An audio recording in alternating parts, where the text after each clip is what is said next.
और चलिए इसी मुद्दे पर चर्चा करने के लिए इस वक्त खास मेहमान भी हमारे साथ जुड़ गए हैं। कांग्रेस नेता, रायपुर नगर निगम के सभापति और साथ ही साथ पूर्व मेयर भी रह चुके हैं, हमारे साथ जुड़े हुए हैं प्रमोद दुबे जी। प्रमोद जी, बहुत बहुत स्वागत है आपका जी मध्य प्रदेश छत्तीसगढ़ का। प्रमोद जी, मेरा पहला सवाल आपसे यही है कि अगर हम किसी भी राज्य के विकास की बात करें, शहर के विकास की बात करें, तो उसकी सड़कों को देखकर, उसकी खूबसूरती को देखकर ही हम समझते हैं। और अगर रायपुर की हम बात करें तो वो जो तस्वीर बदलती हुई फिलहाल हम देख रहे हैं, उसका श्रेय आपको भी जाता है।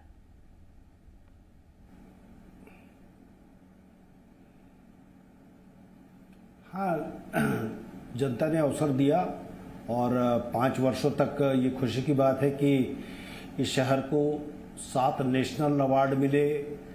स्वच्छता में लगातार रैंकिंग के मामलों में रायपुर शहर विकास की गति में काफ़ी ऊपर के पायदान पर है और सभी लोगों के सकारात्मक भाव और एक सोच के साथ एक कार्य योजना बनाकर रायपुर शहर के समन्वित विकास के लिए सड़क, नाली, बिजली, पानी, अस्पताल, इन सारी व्यवस्थाओं की कार्य योजना बनाकर हमने काम किया और उसी का प्रतिफल है कि जो एक स्मार्ट सिटी की कल्पना जो थी, एक अच्छे स्मार्ट सिटी बनाने के लिए, ताकि झुग्गी वाले भी प्रसन्न रहें और मिडिल क्लास आदमी भी खुश रहे और सारे वर्ग के लोगों के लिए एक अच्छा वातावरण यहाँ निर्मित हो, वो हम लोगों ने करके दिखाया। और पिछले 5 साल और अभी चेयरमैन होने के नाते ये अभी जो 2 वर्ष के कार्यकाल लगभग जो पूर्ण हो रहे हैं, इसमें रायपुर का स्थान काफी ऊपर आया है और ये सबके लिए गर्व और गौरव की बात है।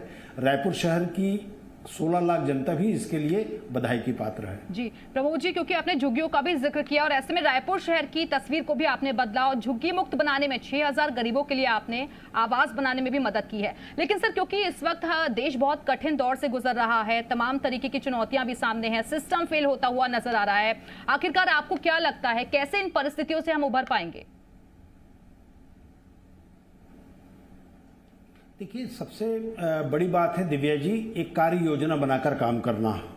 इसमें 3 प्रमुख चीज हैं। एक तो टीकाकरण की संख्या पर्याप्त मात्रा में हो, दूसरे ऑक्सीजन बेड की संख्या हमारे पास डे बाय डे बढ़ने की दिशा में हमें प्रयास करना चाहिए, और तीसरा है जो दवाई है वो लोगों के घर तक पहुंचे।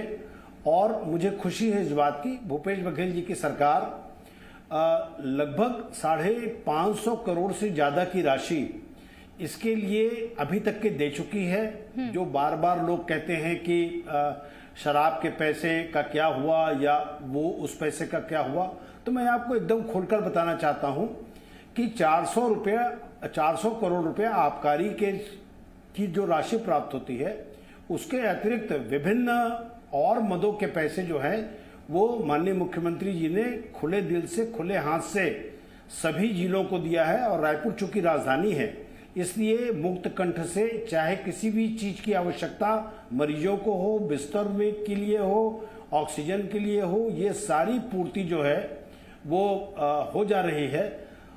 टीकाकरण की जहां तक बात है और जो राशन गरीबों को देने की बात है, निःशुल्क 53 लाख परिवार को मुफ्त में राशन ये 2 माह में दिए जाने का जो निर्णय भूपेश बघेल जी की सरकार ने किया है, तो इन सब चीजों को देखते हुए कि एक आम आदमी या पीड़ित पक्ष, प्रताड़ित पक्ष या प्रवंचित पक्ष जो है इस कोविड परिस्थिति में जो वो संघर्ष कर रहा है, उसके भागीदार बनकर काम करें, न किसी की आलोचना करें, न किसी दल के लोगों की हम बात करें।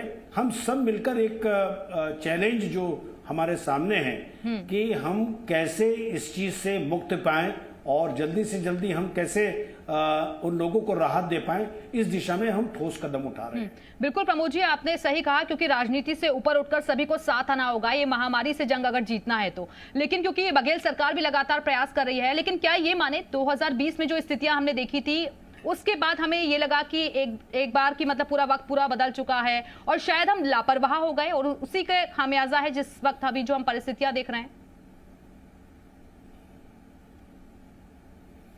हाँ दिव्या जी, निश्चित रूप से कहा जा सकता है, क्योंकि किसी को यह अंदाजा नहीं था कि कोरोना का सेकंड वेव इतनी तेजी से आएगा और इतना भयंकर होगा।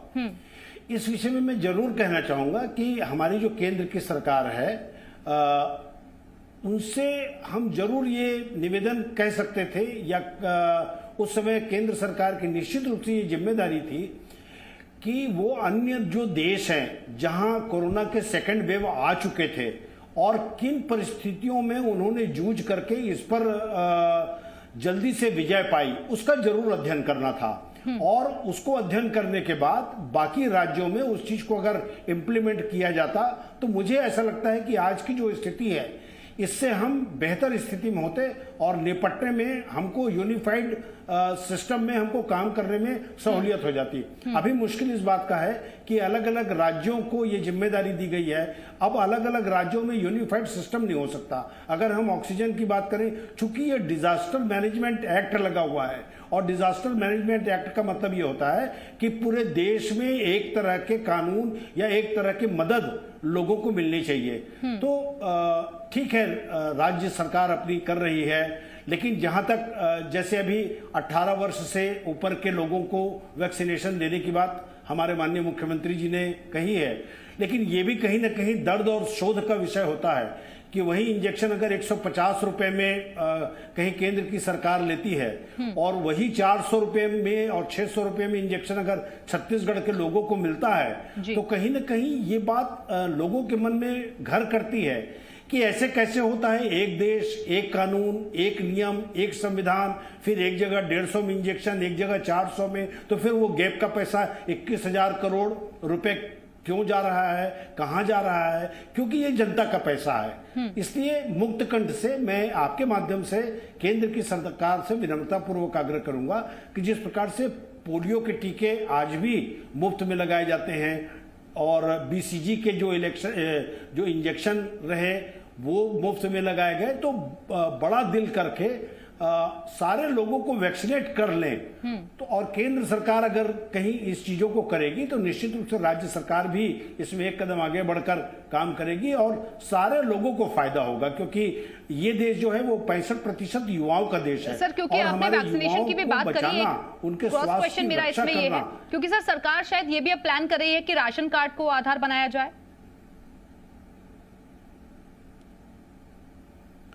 नहीं, राशन कार्ड या आधार कार्ड ये तो एक आइडेंटिफिकेशन के लिए हो सकता है, लेकिन अगर कहीं वैक्सीनेशन की बात आती है तो हम सबको जो वैक्सीन की जो कीमत है इस पर जरूर कई ठोक प्रश्न चिन्ह उठते हैं और मैं आपके माध्यम से केंद्र की सरकार और केंद्र के आदरणीय जो हेल्थ मिनिस्टर हैं उनसे भी आग्रह करूंगा कि जरूर इस पर फिर से विचार करके अगर लगे तो 150 रुपए में दिला दें और सारी राज्य सरकारें लेने को तैयार हैं। लेकिन अभी मुश्किल इस बात का है कि कंपनी भी केवल 2 है और वो सप्लाई भी नहीं कर पाएगी। अगर इस दिशा की अगर बात करें, आज कहीं महीने में 9 करोड़ इंजेक्शन अगर बनते हैं तो भारत की जो जनसंख्या है वो लगभग 130 करोड़ है और 65 करोड़ करीब हमारे युवा हैं जिनको ये सारे प्रकार के इंजेक्शन लगने हैं। तो ऐसे में समय सीमा लगभग 8 से 10 साल लग जाएंगे।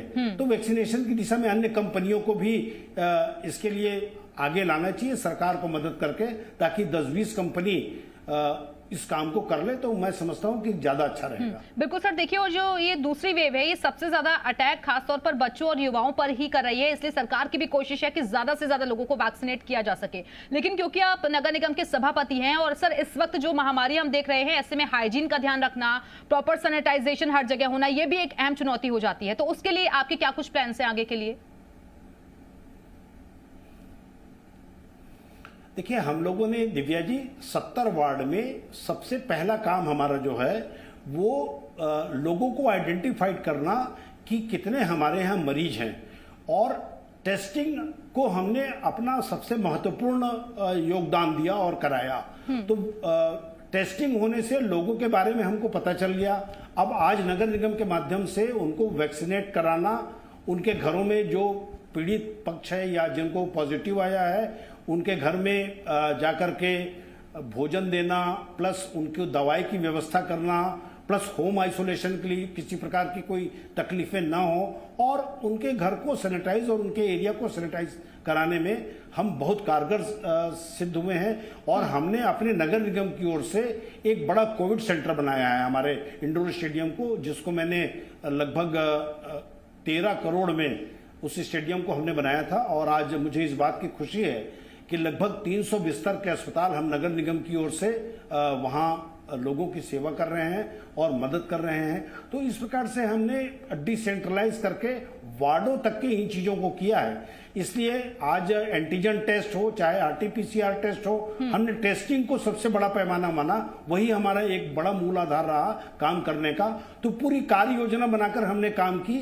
इसलिए आज लोगों के बीच में ये जरूर है कि ऑक्सीजन बेड हमारे पास बच जा रहे हैं। हम इंजेक्शन के लिए लोगों को प्रेरित करते हैं कि वो वैक्सीनेट करा लें। ये सारी चीजें हैं, एक कार्य योजना बनाकर हम काम कर रहे हैं और उसी में हम सफल हैं। प्रमोद जी, क्योंकि छत्तीसगढ़ के आसपास बहुत सारे ऐसे नक्सल एरियाज भी हैं, इंटीरियर इलाके भी हैं, तो वहां के लिए क्या कुछ आप लोगों ने व्यवस्था की है? क्योंकि उन लोगों तक भी पहुंचना बहुत जरूरी हो जाता है, खासतौर पर गाँव तक। देखिए, इस सरकार में डिसेंट्रलाइजेशन करने का एक बड़ा निर्णय हुआ। आपको याद होगा कि 1242 बेड ऑक्सीजन के हुआ करते थे। आज इस बात की खुशी है कि सुदूर इलाके में भी ऑक्सीजन पहुंचाने की व्यवस्था और बेड दिलाने की व्यवस्था और बेड बनाने की व्यवस्था, चाहे वो स्कूल हो चाहे वो सामुदायिक भवन हो, इनमें भी सरकार लगातार ऑक्सीजन सिलेंडर पहुंचा करके वहां एसिम्टोमेटिक लोगों के लिए अलग व्यवस्था और जो सीरियस पेशेंट हैं उनके लिए अलग व्यवस्था सरकार कर रही है। तो सुदूर अंचल में भी हम उसी प्रकार काम कर रहे हैं जिस प्रकार से एक शहर में जिम्मेदारी उठा रहे हैं। प्रमोद जी, बिल्कुल, क्योंकि अब तो बाहरी देश जो हैं उनकी भी भारत को मदद लेनी पड़ रही है और इसी वजह से कई देश ऐसे हैं जो कि मदद का हाथ आगे बढ़ा रहे हैं। लेकिन सर, अभी भी हम देख रहे हैं कि कई जगह लोग पहुंच रहे हैं तो उनका टेस्ट रिपोर्ट जो है बहुत देरी से आ रही हैं, टेस्ट सेंटर्स इतने नहीं हैं, तो लोगों को दिक्कतें हो रही हैं अभी भी सर। हाँ, नहीं, उन लोगों को निश्चित रूप से दिक्कत हो रही है, लेकिन हमारी सरकार ने एक अच्छी गाइडलाइन जारी की है, चाहे वो पेशेंट के मामले में हो चाहे फ्यूनरल के मामले में हो। बहुत सारी हृदय विदारक घटनाएं होती हैं जिनके कोविड के रिपोर्ट नहीं आ पाते और उनके घर में मृत्यु हो जाती है, तो उनके अंतिम संस्कार भी एक विधि विधान के अनुसार कोविड गाइडलाइन के पैमाने पर मानकर यहाँ की सरकार ने जारी किया है। मुझे इस बात की खुशी है कि जो अन्य प्रांतों में या अन्य शहरों में जो फ्यूनरल जो करते हैं उसमें 3,500 से लेकर 10,000 रुपए तक की राशि उस परिवार से लिया जाता है।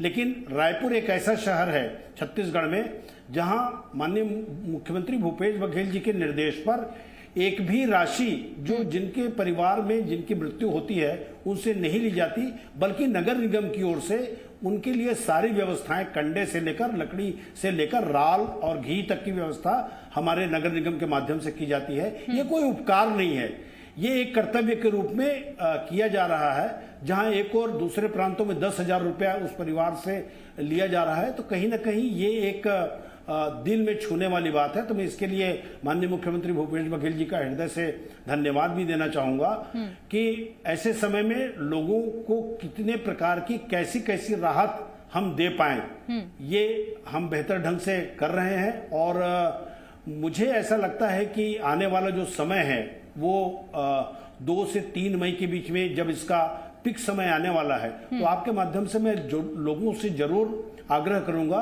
कि अपने बचाव में जो कोरोना गाइडलाइन है उसका जरूर पालन किया जाना चाहिए।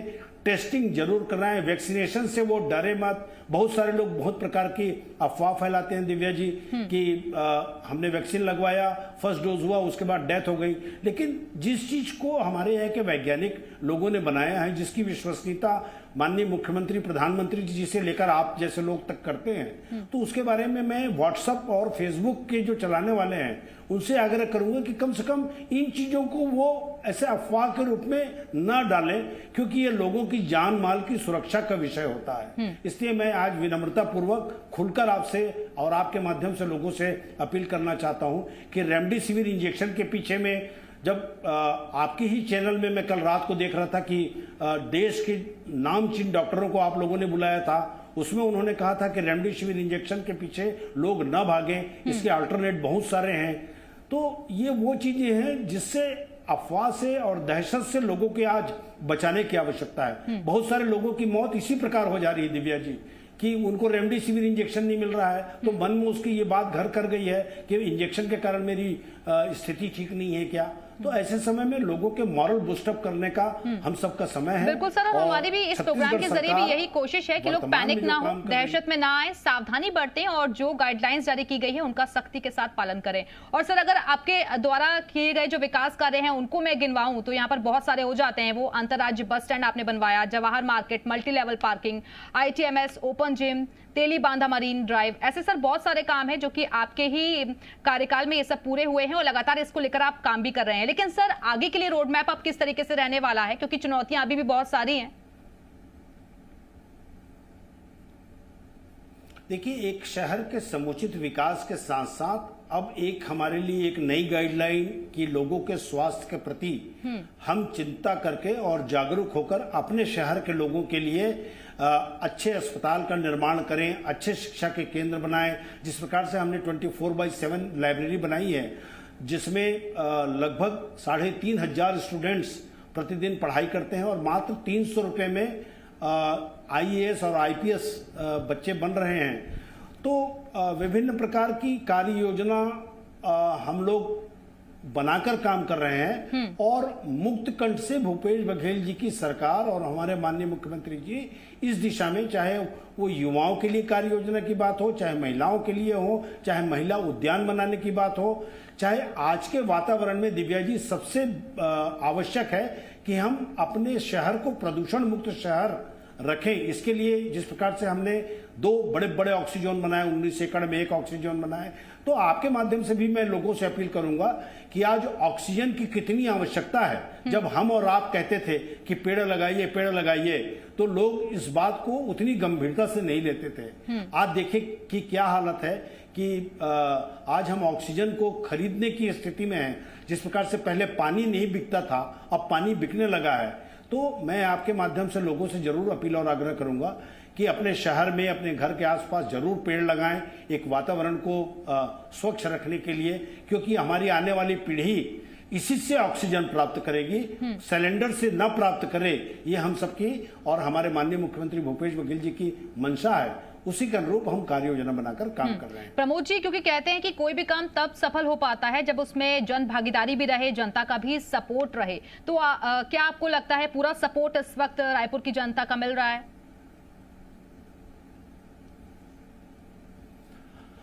हाँ दिव्या जी, निश्चित रूप से जब कोई सकारात्मक भाव से काम करता है तो निश्चित रूप से उसको सपोर्ट भी सकारात्मक भाव से मिलता है। काम करने वालों की आलोचना भी होती है, काम करने वाले लोगों के ऊपर उंगली भी उठती है, लेकिन जब अपना मन साफ हो और साफ नीयत और नीति से अगर काम किया जाए तो इसमें सफलता निश्चित रूप से मिलती है। क्योंकि बहुत सारे ऐसे काम हमने किए हैं जो चैलेंजेस सामने में आई, उस चैलेंज को भी पार करके बहुत सारे ऐसे उदाहरण इस शहर में हैं कि पहले लोग चालान जब होता था तो बहुत नाराज होते थे, अब वो नियमों का पालन कर रहे हैं। जब इंटेलिजेंट ट्रैफिक मैनेजमेंट सिस्टम के माध्यम से हमने 700 जब कैमरे लगवाए हैं तो लोगों को शुरू में थोड़ा बुरा भी लगता था और खास करके नेता वर्ग के लोगों को और भी खराब लगता था कि चालान उनके घर में पहुंच गया, लेकिन चालान पटाना तो आवश्यक था।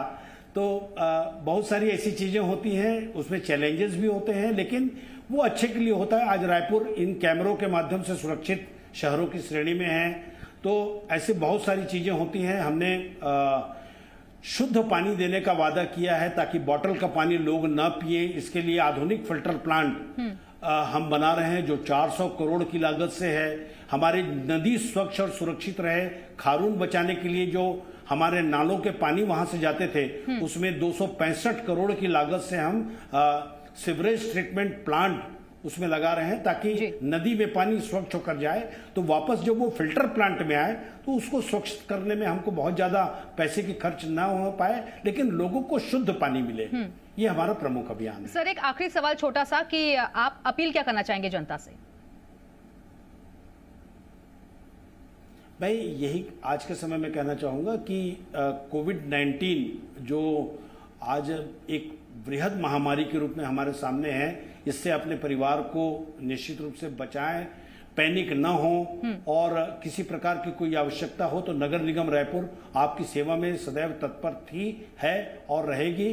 लेकिन केवल जिस प्रकार से छत्तीसगढ़ और मध्य प्रदेश जिस प्रकार से लोगों को पॉजिटिविटी की ओर ले जाकर के उनका मोटिवेशनल प्रोग्राम चलाती है, उससे काफी लोग अच्छे लोग स्वस्थ हुए हैं। मैं आपसे यही प्रार्थना करना चाहूंगा कि ऐसे माध्यम से हम लोगों को पैनिक होने से बचाएं और वो स्वस्थ रहें, इस दिशा में कारगर कदम उठाएं। बिल्कुल प्रमोद जी, और कोरोना संकट काल में आपके विशिष्ट योगदान के लिए जी मध्य प्रदेश छत्तीसगढ़ आपको सम्मानित करता है।